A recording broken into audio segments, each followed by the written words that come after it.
Trhy i naďalej obchodujú na pozadí geopolitických rizík. V minulom týždni americké ako aj európske akcie výrazne korigovali.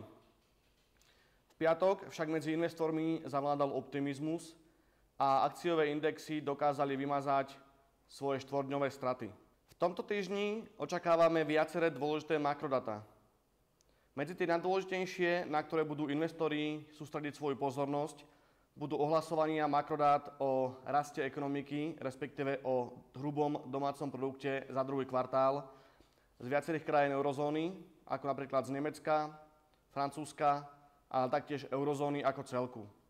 Očakávania sú skôr negatívne. V utorok bude Nemecko ohlasovať index ekonomického sentimentu, ktorý sa očakáva skôr negatívny a očakáva sa jeho pokles, spôsobený predovšetkým krízou na Ukrajine a sankciami, ktoré boli uvalené voči Rusku.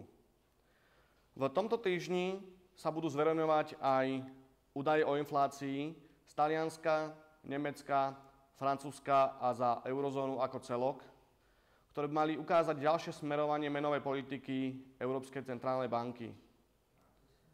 V stredu nás čaká ohlásenie priemyselnej produkcie z eurozóny a z Číny a v piatok bude ohlasovať svoju priemyselnú produkciu Amerika.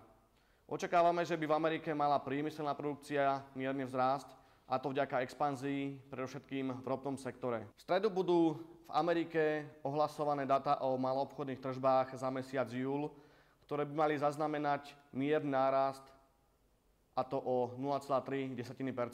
Výsledková sezóna je v plnom prúde a pomale sa blíži k svojmu koncu.